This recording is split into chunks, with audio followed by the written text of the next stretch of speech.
Hey guys, आज हम explain करने वाले हैं मूवी मॉर्जिन द लास्ट लीजेंड को, जो कि एक Chinese horror fantasy comedy movie है। इसमें आपको जबरदस्त एक्शन के साथ साथ काफी सारे कॉमेडी सीन भी देखने को मिल जाएगी। So guys, without wasting your time, let's get started. Movie की शुरुआत में हमें ये बताया जाता है कि जंग में चाइना 3 रियासतों में बट गया। सिपाहियों के पेट भरने के लिए खाने की भी कमी पड़ गई, जिसके बाद राजा ने मॉर्जिन नाम की एक टीम बनाई जो दफनाए हुए मम्मी के टॉम से सोना चुरा कर अपनी जरूरतें पूरा करते।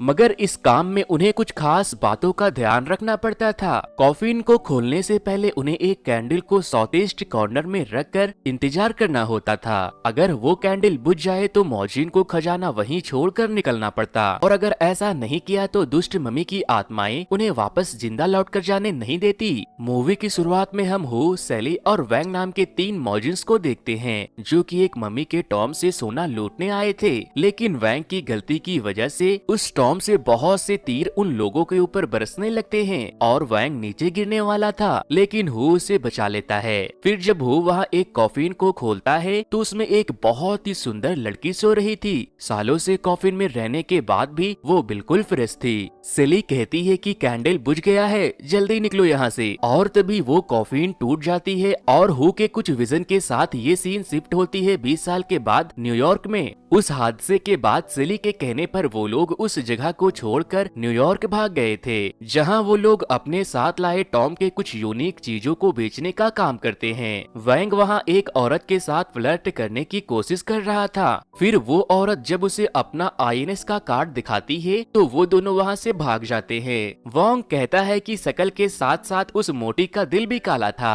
वो लोग वहां से भाग रहे थे, तभी सेली वहां अपने कार से आती है और उन दोनों को अपने साथ लेकर चली जाती है। वैंग इस तरह से भाग भाग कर परेशान हो गया था। वो कहता है कि हम मॉर्जिन के नाम पर दबे हैं, इससे अच्छा तो हम चाइना में थे। और दूसरी तरफ सेली और हु एक दूसरे से बातें कर रहे थे, क्योंकि वो दोनों एक दूसरे से बहुत प्यार करते थे, लेकिन जताना नहीं चाहते थे। सेली उनसे कहती है कि आखिर कब तक इस हाल में रहोगे, तुम मुझसे झूठी शादी कर लो, इससे तुम्हें अमेरिका का ग्रीन कार्ड मिल जाएगा और फिर तुम्हें आसानी से नौकरी भी मिल जाएगी। लेकिन वैंग हु को ऐसा करने से मना करता है और कहता है कि इससे अच्छा तो हम वापस से चाइना चले जाएंगे। अगर तुमने यहीं घर बसा लिया तो मॉर्जिन्स का तो नामो निशान मिट जाएगा। सेली कहती है कि हमने एक दूसरे से प्रॉमिस किया था कि उस काम को दोबारा नहीं करेंगे, जिस पर वैंग कहता है कि तब मैं नशे में था, हमारे पास हमारे पूर्वजों के मॉर्जिन्स के लॉकेट हैं, क्या हम इसे भूल जाएं? वो हु को वापस अपने धंधे में लौटने को कहता है, लेकिन हु अपने लॉकेट को उतार कर नदी में फेंक कर वहाँ से चला जाता है।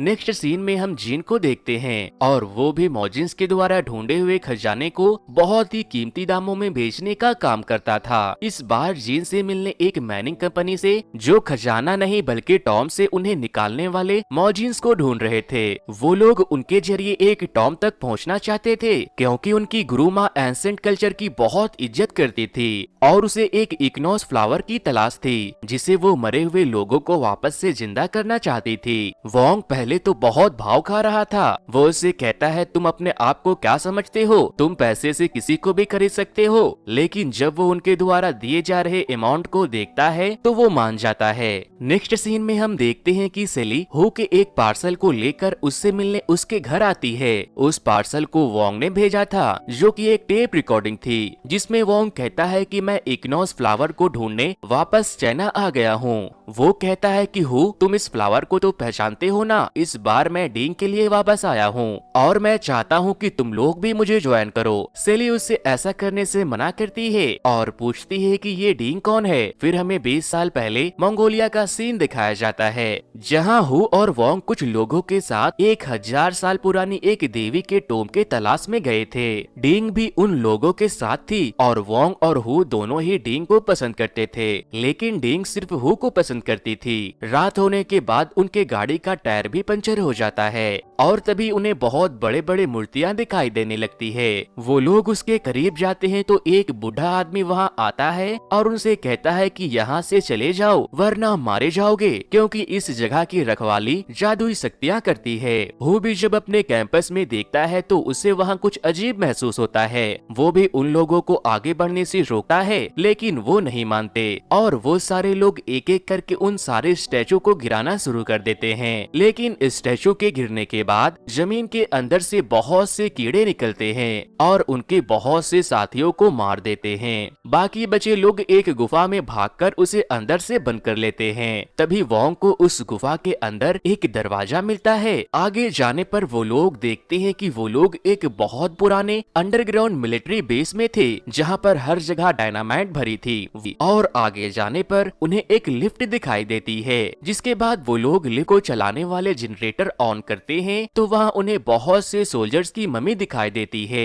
और तो और उन्हें वहाँ और भी बहुत सी मूर्तियाँ दिखाई देती है। वो लोग उन मूर्तियों को भी तोड़ने वाले थे। वो उन्हें फिर से रोकने की कोशिश करता है और तभी टोम के ऊपर से लाल रंग की एक रोशनी आती है और नीचे पड़े सारे सोल्जर्स के कंकाल में जान आ जाती है। वो जिंदा होते ही उन लोगों के ऊपर हमला कर देते हैं। वहाँ एक अच्छी खासी लड़ाई में उनके बहुत से लोग मारे जाते हैं। लड़ाई के दौरान जब एक ज़ॉम्बी डायनामाइट के ट्रिगर पर गिरता है तो टॉम में ब्लास्ट होने लगती है, लेकिन हु और वोंग डिंग को लेकर लिफ्ट से वहाँ से निकल रहे थे और तभी लिफ्ट के टूटने से डिंग नीचे लटक जाती है और एक लकड़ी के फंसने से लिफ्ट रुक जाती है। डिंग उस लकड़ी को निकालकर लिफ्ट को फिर से चालू कर देती है।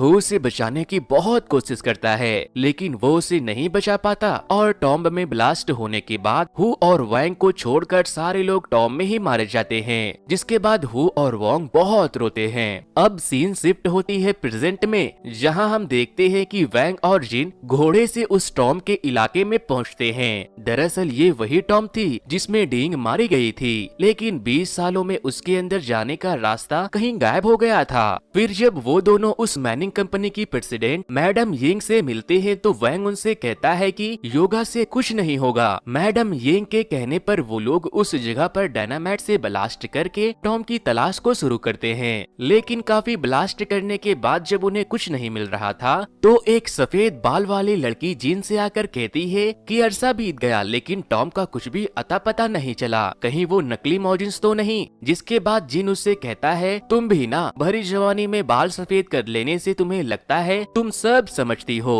जिसके बाद वो लड़की उसके अखरोट तोड़कर उसके सोने के दांत को बाहर निकालने वाली थी। वो वैंग से कहते हैं जल्दी करो नहीं तो इसके सारे दांत बाहर निकाल दूंगी। फिर जब वैंग को कुछ पुरानी बातें याद आती है तो वो लोग टॉम को ढूंढ लेते हैं। सेली और हु भी वहाँ बस पहुँच ही रहे थे, लेकिन उस कार का ड्राइवर पूरा बेवड़ा था। वो गाड़ी को ले जाकर घोड़ों में ठोक देता है। फिर हु जीप के मालिक के घर से एक घोड़ा लेकर अकेले निकल जाता है, लेकिन शेली वहाँ से एक बैग लेकर उसके साथ साथ चली जाती है। हु सेली को अपने साथ आने से मना करता है, क्योंकि वो नहीं चाहता था कि एक बार फिर से इतिहास दोहराया जाए और डिंग की तरह वो सेली को भी खो दे। इधर दूसरी तरफ वैंग और मैडम यिंग के लोगों को टॉम मिलने के बाद वो लोग उसके अंदर चले जाते हैं, जहां एक दरवाजे को खोलते ही एक खतरनाक जानवर की तरह दिखने वाला गैस बाहर निकलता है, जिसे देखकर सारे लोग डर जाते हैं। जिसके बाद वैंग उनसे कहता है कि हीरोगिरी करने से कुछ नहीं होगा, पुराने पिगमेंट हवा के साथ रिएक्ट करते हैं तो ऐसा ही होता है। वैंग वहाँ खुद को बहुत 30 मार खां समझ रहा था, जहाँ उन्हें एक घोड़े के ऊपर बैठे गेट कीपर की मम्मी के पास एक बैच दिखाई देती है, जो कि इग्नोस फ्लावर तक पहुँचने की चाबी थी। वो लोग जैसे ही उसे निकालते हैं, घोड़े के ऊपर बैठा कंकाल धूल में बदल जाता है और उसकी धूल जिन जिन लोगों पर पड़ी थी वो बहुत तड़पने लगते हैं और सफेद बालों वाली गुड्डी उन्हें तड़पते देख जान से मार देती है। लेकिन वो सारे लोग जिंदा हो जाते हैं और ज़ॉम्बीज़ बनकर अपने ही बाकी के लोगों पर हमला कर देते हैं। सफेद गुड्डी उन्हें एक एक करके मारने लगती है। एक ज़ॉम्बी जब वैंग के ऊपर हमला करने वाला था तो वो उसके मुंह में घोड़े की टांग को दे देता है, जिसके बाद ज़ॉम्बी थोड़ा शांत हो जाता है।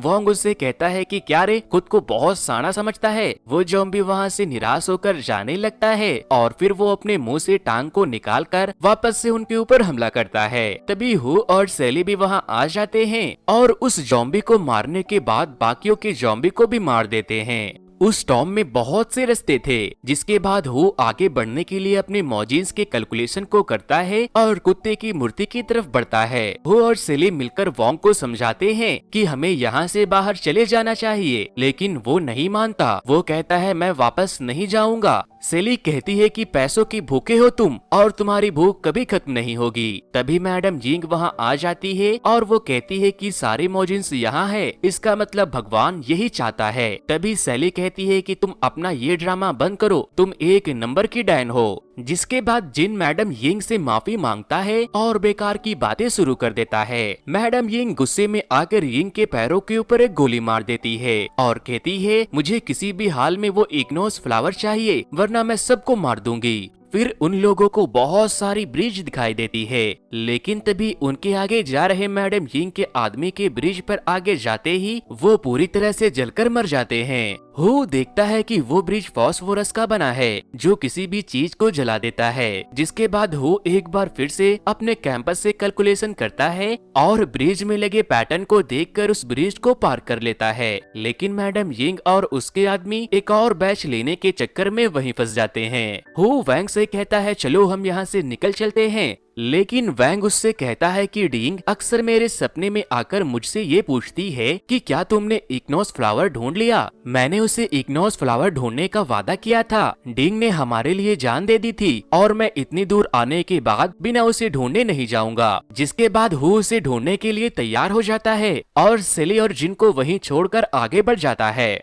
थोड़ी दूर आगे ले जाने के बाद वैंग हु को बांध देता है और उन दोनों की लड़ाई में हु का कैंपस टूट जाता है। और तभी हु गोली की आवाज सुनकर जब सेली के पास जाता है तो जिन कहता है कि मैं सेली को बचा नहीं पाया। तभी मैडम यिंग के आदमी वहां आ जाते हैं और हु और वैंग की उनसे खूब लड़ाई होती है। सफेद गुड्डी भी आकर हु से बहुत ही खतरनाक तरीके से लड़ती है और हु उसके गले को पकड़कर सेली के बारे में पूछता है। तभी मैडम यिंग सेली को लेकर आती है और कहती है मुझे वो इग्नोस फ्लावर ला कर दो, वरना मैं तुम्हारी गर्लफ्रेंड को मार दूंगी। हु कहता है कि मेरा कैंपस टूट चुका है, इसीलिए मुझे मेरी गर्लफ्रेंड की मदद चाहिए। वो दोनों डायरेक्शन पता लगाने के नाम पर मिलकर वहाँ से निकलने का प्लान बनाते हैं और इधर वैंग और जिन भी अपनी रस्सी को काटकर आजाद हो जाते हैं। और तभी वैंग को पता लगता है कि जिन को गोली शरीर में नहीं बल्कि उसे टॉम से मिले एक गोल्ड प्लेट पर लगी थी। जिसके बाद वो दोनों मारामारी करते हुए एक टनल में जाकर गिर जाते हैं। बाकी के लोग भी उसके अंदर जाते हैं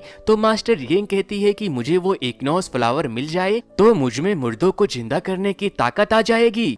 वैंग कहता है कि तुम्हारे हाथों से भला कौन जिंदा होना चाहेगा डायन। वो लोग एक ब्रिज को पार करके उस टॉम तक पहुंच जाते हैं जहां एक डोम के अंदर एक मम्मी सोई हुई थी। जिसके बाद तीनों मॉजिन कैंडल को जलाकर उस बैच को डोम में लगाकर उसे ओपन करते हैं जहां एक मम्मी पर सोने के कवच के साथ वो इग्नोस फ्लावर रखा हुआ था। लेकिन तभी वहां रखा कैंडल बुझ जाता है और वो लोग फ्लोर टूटने की वजह से नीचे गिर जाते हैं। हु देखता है कि उस फ्लावर के नीचे वही 20 साल पुरानी मिलिट्री बेस है जिसमें डिंग और उसके बाकी के साथी मारे गए थे।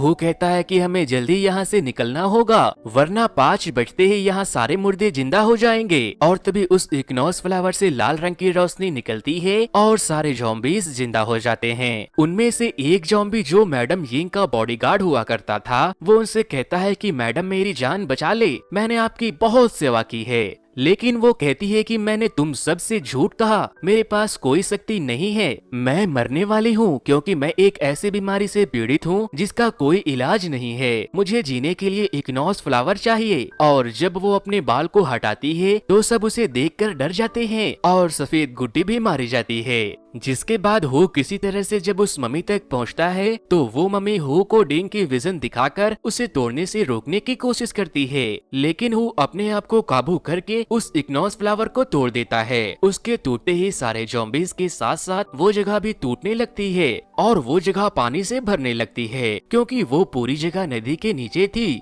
हु वैंग जिन और सेरी तीनों को एक कॉफिन में बंद करके वहाँ से बाहर निकाल देता है, लेकिन वो खुद बाहर नहीं निकल पाता। जिसके बाद वैंग कहता है नालत है मेरी जिंदगी पर, मैं एक दोस्त को भी नहीं बचा पाया। तभी हु बाहर निकलकर आता है और कहता है ए तेरा भाई इधर है। मूवी के एंड में हम देखते हैं कि आखिरकार हु शेरी को प्रपोज कर देता है और जब वो दोनों किस करने वाले थे